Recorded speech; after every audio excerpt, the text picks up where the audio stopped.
नमस्कार, आपका स्वागत है आपके अपने न्यूज चैनल न्यूज फैक्टर में।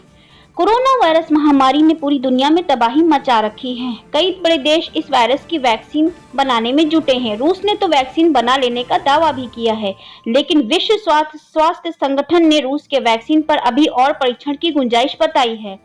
दुनिया भर में 2 करोड़ 30 लाख से ज्यादा लोग इस वायरस से संक्रमित हो चुके हैं। वैक्सीन या दवा को लेकर अभी भी कहीं से स्पष्ट जानकारी नहीं मिल रही है। विशेषज्ञों ने माना था कि गर्मी के दिनों में कोरोना वायरस के संक्रमण की रफ्तार थोड़ी कम हो जाएगी, लेकिन वायरस की रफ्तार बढ़ गई है। जितनी तेजी से इस वायरस का संक्रमण फैल रहा है, सर्दी के दिनों में इसके और अधिक बढ़ने के आसार हैं। इस वायरस से अब तक 8 लाख से ज्यादा लोगों की मौत हो चुकी है। वैक्सीन डेवलपर के लिए अच्छी बात यह है कि वायरस अब तेजी से रुख नहीं बदल रहा है। कई एक्सपर्ट ने दावा किया है कि सर्दियों तक कोविड-19 वैक्सीन आ जाएगी। वहीं कुछ ने 2021 की शुरुआत में वैक्सीन आने की बात कही है।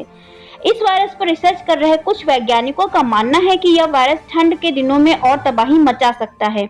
इससे कई बड़े देश परेशान हैं।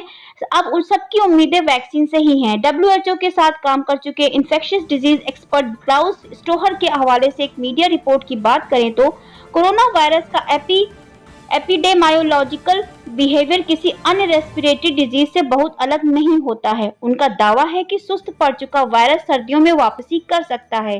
इसके बाद एक बार फिर से यही तबाही मचा सकता है। स्टोहर ने कहा कि दुनिया को महामारी की एक और लहर से निपटने के लिए अच्छी तरह से तैयार होने की आवश्यकता है।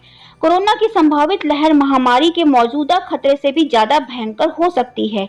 ब्रिटेन की एकेडमी ऑफ मेडिकल साइंस की भी कुछ ऐसी ही राय है। एकेडमी ऑफ मेडिकल साइंस के एक्सपर्ट का कहना है कि साल 2021 के जनवरी-फरवरी महीने में हालात ठीक वैसे ही होंगे जैसा कोरोना वायरस के शुरुआती दिनों में देखने को मिला था।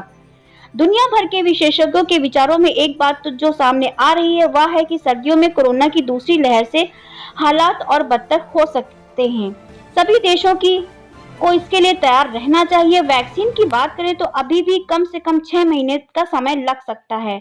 वैक्सीन आने के बाद एक चुनौती इतनी बड़ी आबादी को टीका लगाने की है। ब्रिटेन के चीफ मेडिकल ऑफिसर क्रिस विट्टी का नाम उन टॉप वैज्ञानिकों में शुमार है जो इस वक्त कोरोना को मिटाने वाली वैक्सीन पर काम कर रहे हैं। न्यू स्काई को दिए एक इंटरव्यू में उन्होंने कहा कि हम किसी वैक्सीन के भरोसे नहीं बैठ सकते, खास तौर पर जिसके आगामी सर्दियों तक विकसित होने का दावा किया जा रहा है। हमें अगली सर्दियों तक तैयार रहना चाहिए। यह सोचना मूर्खता है कि इस साल सर्दियों तक हमें वैक्सीन मिल जाएगी। हालांकि उन्होंने कहा कि मेरा अनुमान गलत भी हो सकता है। दुनिया भर में बहुत से वैज्ञानिक वैक्सीन बनाने के कार्य में जुटे हुए हैं ताकि जल्द से जल्द जानलेवा वायरस का इलाज खोजा जा सके। हमें इसकी जांच करनी चाहिए और ये सुनिश्चित करना चाहिए कि वैक्सीन सुरक्षित है या नहीं। इस प्रोसेस को पूरा करने में समय लगता है। ऐसे बता दें कि रूस की वैक्सीन पर पूरी दुनिया की निगाहें टिकी हुई हैं।